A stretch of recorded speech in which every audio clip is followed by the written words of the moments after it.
শনিবার ইরাকের বাগদাদের বাংলাদেশ দূতাবাসে করা হয় এই আয়োজন।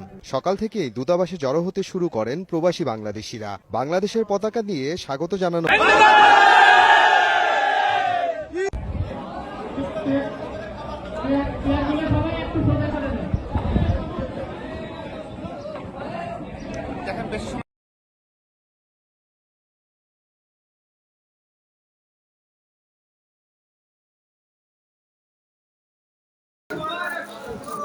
বাংলাদেশ দূতাবাস বাগদা এই প্রথমবারের মতো এরকম একটি অনুষ্ঠান করতে পেরেছে।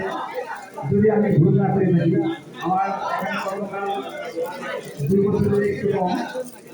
আমার এই কর্মকালে আমি দেখি আপনাদের এই সমাগম আমাদেরকে উদ্বুদ্ধ করেছে, আমাদেরকে অনেক আনন্দ দিয়েছে। আমরা আশা করি ভবিষ্যতেও আমরা